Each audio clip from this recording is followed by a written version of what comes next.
photonique, l'optique et la photonique. La photonique est à l'optique ce qu'est l'électronique à l'électricité. Donc vous imaginez toutes les applications électroniques qui découlent de l'électricité. La photonique, c'est pareil.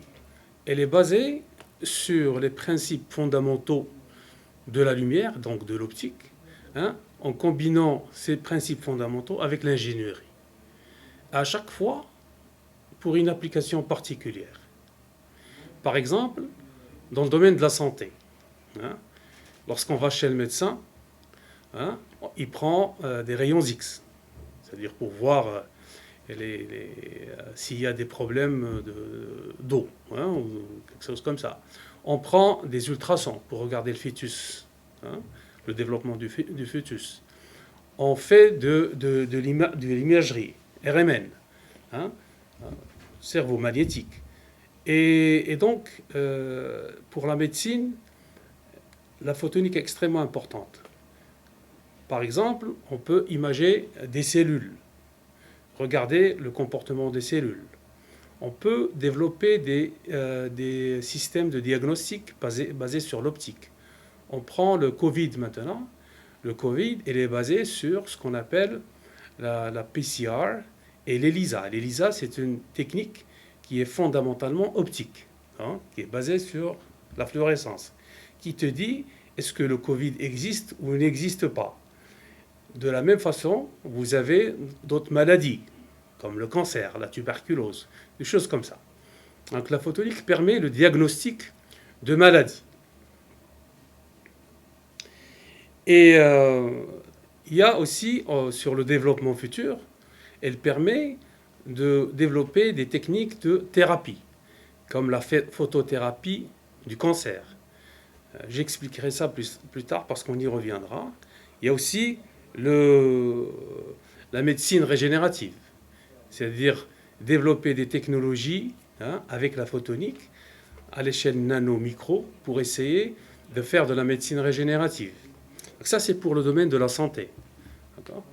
Il y a principalement 5-6 domaines qui sont majeurs où la photonique apporte énormément. Par exemple, dans le domaine de l'environnement, vous avez la dépollution de l'eau et le dessalement de l'eau. Vous avez, pour la dépollution, vous avez des techniques qui, basées sur la combinaison entre la lumière du soleil et la matière qui répond à la photonique pour casser les molécules qui salissent l'eau. Où vous pouvez régénérer l'eau en vapeur. Comme ça, on peut utiliser pour le dessalement de l'eau. Pour les énergies, il y a des technologies pour générer de l'hydrogène, c'est-à-dire casser de l'eau à partir des techniques photoniques. Casser l'eau et générer l'hydrogène. Il y a tout le domaine des énergies renouvelables, c'est-à-dire pour la photonique, si vous prenez par exemple la station de Ouarzazate, Nour 1, il y a les miroirs paraboliques.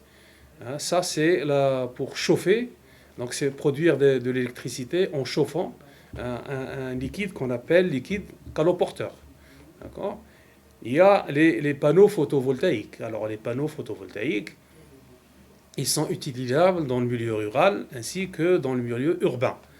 Donc l'énergie photovoltaïque, on peut l'utiliser dans le rural, par exemple, pour pomper l'eau, pour chauffer, produire de l'électricité, et ainsi de suite. Donc plusieurs exemples. Le poster, il montre un peu, c'est fait par la société américaine d'optique, c'est la société globale d'optique dans le monde. Il montre un peu quels sont les différents axes de l'utilisation de la photonique, de l'impact de la photonique. Vous avez ici les énergies renouvelables, vous voyez les panneaux photovoltaïques, donc c'est un axe qui est extrêmement important à développer. Et vous avez aussi les technologies de l'information dont j'ai parlé tout à l'heure. Il y a la communication optique et puis il y a l'électronique pour le consommateur. Il y a les applications industrielles qui sont la découpe laser et puis la fabrication de pièces mécaniques de précision avec des technologies optiques. Il y a la médecine dont j'ai parlé tout à l'heure, ça c'est des petites globules rouges, c'est des globules rouges sanguines et là c'est un virus et qui attaquent les globules rouges. Nous, ici à Massir, on fabrique des structures 3D qui sont de l'ordre de la taille d'un globule rouge sanguin. J'en ai parlé tout à l'heure, mais pas en longueur. Et puis, il y a toutes les applications de la défense. Et ce que dit ce poster, il dit que le monde dépend de la photonique.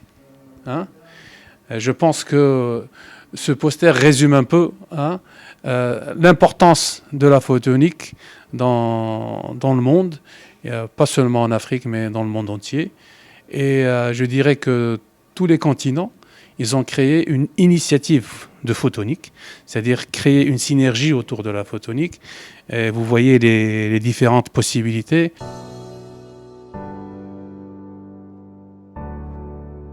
La photonique au service du développement découle de façon naturelle de ces axes, des axes que je viens de citer, notamment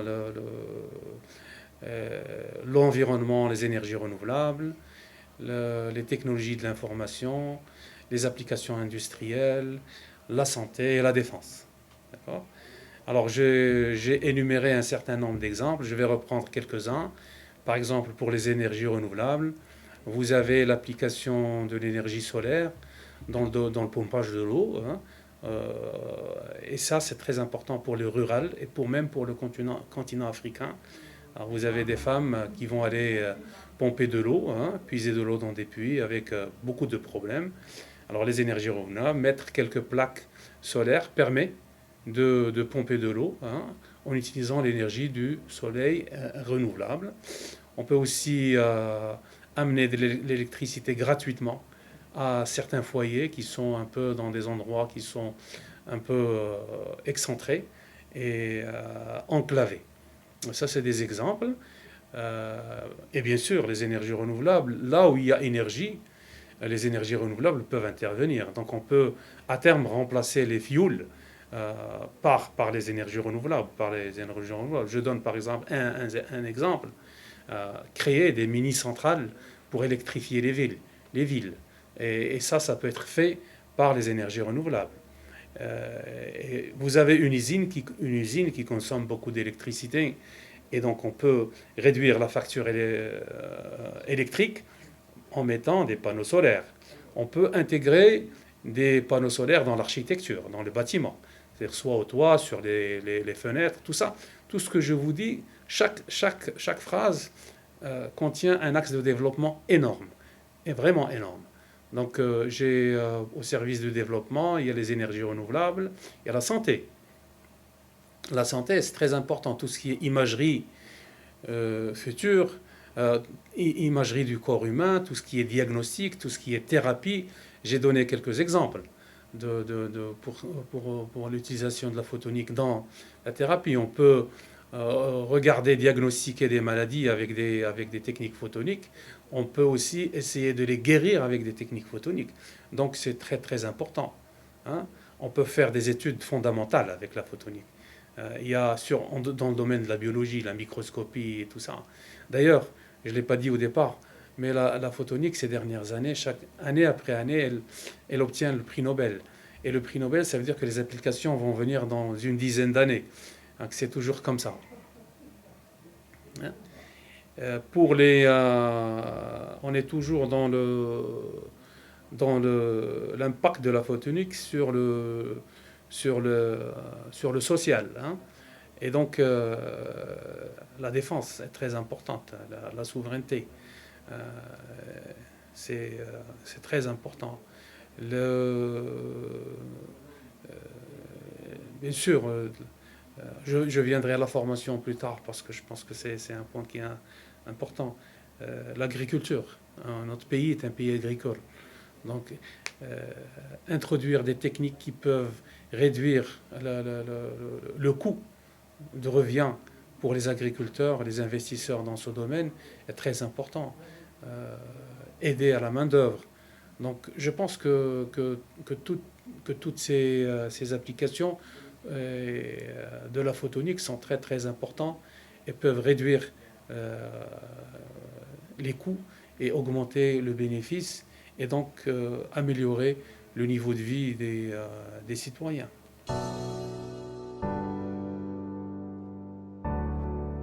De la photonique dans la transition écologique, clair, à travers les applications que j'ai citées tout à l'heure, qui sont dans l'environnement et les énergies renouvelables.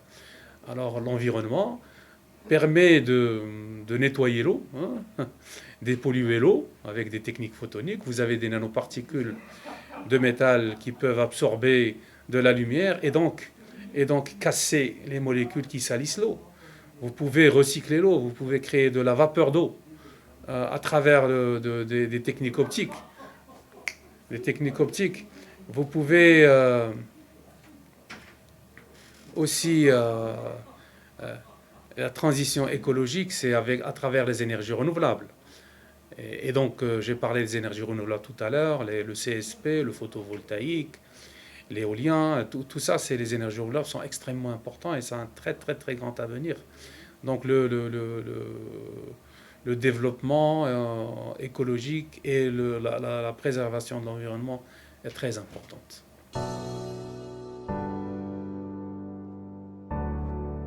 La photonique apporte et peut apporter beaucoup à l'agriculture. Tout à l'heure, j'ai brièvement mentionné quelques applications, par exemple le suivi des cultures, l'estimation des rendements agricoles, le suivi du stress hydrique et du stress biotique. Alors pour les initiés, le stress hydrique, ça veut dire là où il n'y a pas assez d'eau. C'est-à-dire il faut mettre un peu plus d'eau. Il ne faut pas irriguer. Ça, c'est ce qu'on appelle l'agriculture intelligente. C'est-à-dire on ne va pas arroser tout le terrain alors qu'il n'y a qu'une seule partie du terrain qui a besoin d'eau. Donc on va aller regarder là où il y a le plus de manque d'eau et on va le mettre. La même chose pour les pesticides. La même chose pour les maladies. Alors c'est-à-dire toutes les plantes ne sont pas malades, il n'y a que quelques-unes qui sont malades. Donc on va aller adresser cette région-là. On peut aussi regarder la fertilité du sol. C'est-à-dire on peut mettre sur un tracteur un spectroscope et puis regarder le sol, quels sont les nutriments ou les éléments qui manquent. Et on va aller les rajouter. D'accord ? Donc et puis il y a des techniques aussi de spectroscopie atomique. On peut regarder même s'il y a des atomes qui manquent ou des éléments qui manquent dans le sol, dans certains endroits, et localiser. D'accord ? Et c'est très très important. Donc ça, c'est l'application les applications de la photonique dans l'agriculture. Et ça peut améliorer le rendement, réduire le coût, aider les agriculteurs, faire des prévisions, améliorer le business avec l'étranger. C'est-à-dire, moi, je prévois que sur des données précises, scientifiques, je prévois que mon activité va produire tant d'agrumes, par exemple, dans le temps voulu pour la commercialisation, alors que maintenant, je ne suis qu'au début du bourgeonnement des arbres. Voilà, donc c'est un peu ça l'apport de la photonique à l'agriculture. En ce qui concerne notre centre de photonique à Massir, donc on travaille sur les innovations qui sont dans les axes dont je viens de citer. Je vais commencer par l'agriculture de précision, comme j'ai fini par l'agriculture de précision. Donc nous développons des technologies, bien sûr, photoniques. Je vais dire le mot technique, c'est le LIDAR. Le LIDAR, c'est l'équivalent du radar, mais qui utilise un laser. Alors cette technologie LIDAR, et puis aussi équipée avec d'autres capteurs, des caméras hyperspectrales, c'est-à-dire il y a plusieurs longueurs d'onde, des caméras multispectrales, il y a un certain nombre de longueurs d'onde choisies, permettent de donner une idée sur tout ce que je viens de dire, c'est-à-dire la cartographie des champs, le suivi des cultures. Est-ce que, par exemple, si on prend le blé, est-ce qu'il a grandi assez ou pas ? Est-ce qu'il y a assez d'eau, le stress hydrique, s'il y a assez d'eau ou pas dans certains endroits ? Et est-ce qu'il y a du stress biotique, c'est-à-dire est-ce que des plantes sont malades ou pas ? C'est pour pouvoir faire un diagnostic. Et dans ce cadre-là, nous avons un gros projet avec l'OCP pour essayer de développer ces technologies pour l'agriculture de précision.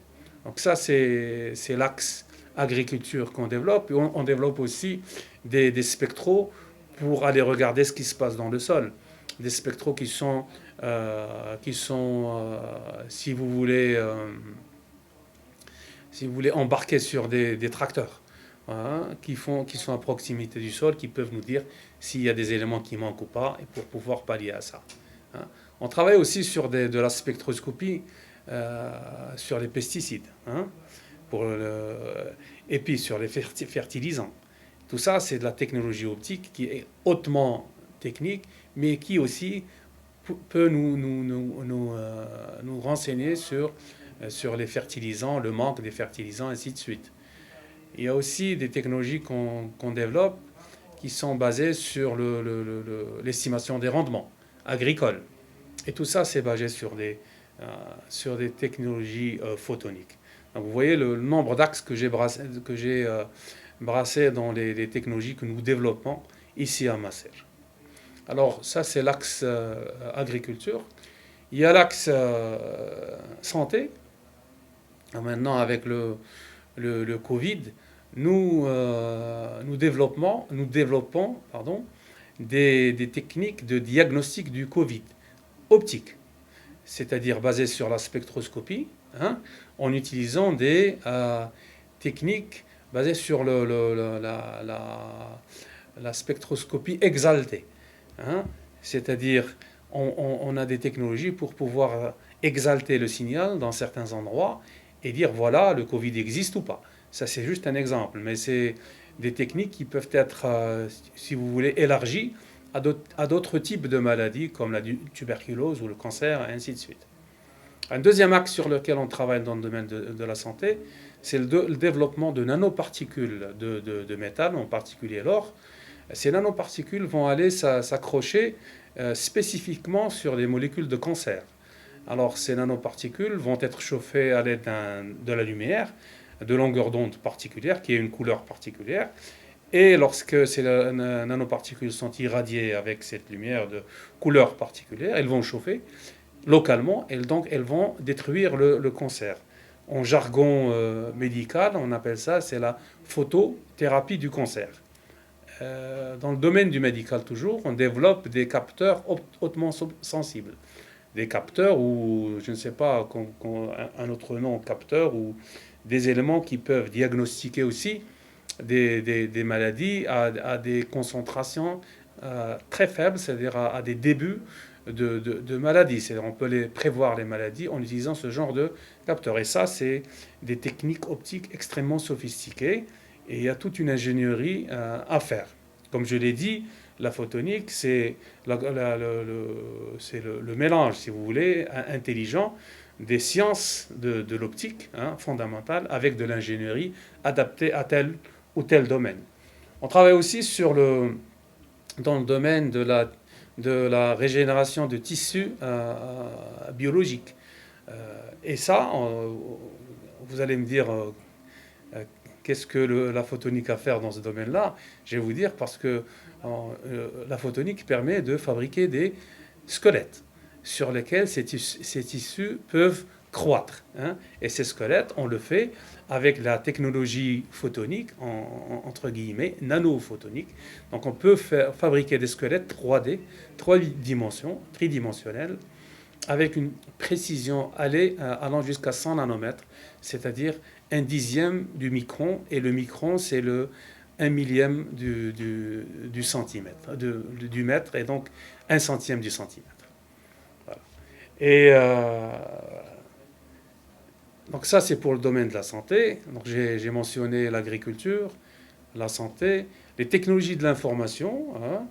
Les technologies de l'information, on travaille sur le stockage optique des matériaux, c'est-à-dire on développe des matériaux qui sont sensibles de stocker l'information optique. C'est-à-dire lorsqu'ils viennent en contact de la lumière, ils changent de propriété, hein, optique, et donc on peut stocker l'information sous forme de points optiques. Et comme j'ai dit tout à l'heure, on peut essayer de stocker, on peut aller vers des terabits, c'est-à-dire 10 puissance 12 bits, par centimètre cube. C'est-à-dire vous prenez un tout petit un élément qui peut stocker la lumière, qui est de l'ordre d'un centimètre cube, hein, de volume. C'est un petit sucre. Et dans ce centimètre cube, vous pouvez enregistrer ce qu'il y a dans la bibliothèque nationale qui est qui est à côté de la fac centrale. Donc ça, c'est l'autre volet. Donc, et puis aussi, on travaille sur la, la- la fabrication de, de- de prototypes mécaniques, photoniques 3D avec une très grande échelle. Ça, c'est de la photonique. Pour l'environnement, donc ça, c'est aussi un grand axe sur lequel on travaille.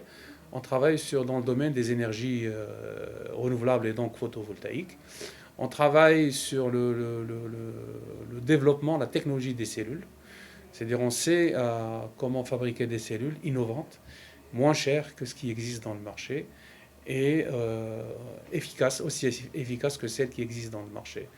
Nous avons aussi un savoir-faire pour tester les panneaux solaires dans un environnement réel. Et dans ce cadre-là, nous avons des projets européens avec des partenaires, je ne sais pas combien de partenaires, peut-être plusieurs dizaines de partenaires en Europe, en particulier pour les projets européens, et des fois même en Afrique, hein, parce qu'il y a des projets qui lient l'Afrique et l'Europe, et dans ce cadre-là, c'est là où c'est dans ce cadre qu'on agit nous-mêmes. Et donc, les énergies renouvelables sont très importantes. Et puis, donc on a la technologie, mais aussi, on essaie de regarder quel est le rendement et l'utilisation des panneaux solaires dans, par exemple, le pompage de l'eau dans le monde rural et le rendement dans une ville, dans un truc urbain. Mais il y a énormément de projets sur lesquels on pourrait travailler, hein, c'est-à-dire travailler sur des chargeurs de voitures, travailler sur des chargeurs d'ordinateurs, ainsi de suite. Ce n'est pas limité, hein, c'est la limite. Et on travaille aussi sur on a un projet pour la production d'hydrogène, c'est très important. Et on travaille sur ça. Je ne sais pas si j'ai oublié quelque chose, mais ça, c'est le domaine des énergies renouvelables. L'autre axe, on a des projets aussi avec la défense. Quoi d'autre? Est-ce que j'ai oublié quelque chose? Et dans ce cadre, on a des consortiums avec les Japonais aussi. On est un jumelage avec le centre de photonique au Japon, ce qui est le meilleur au Japon. Et on est dans un réseau japonais. On travaille sur des technologies futures avec les Japonais.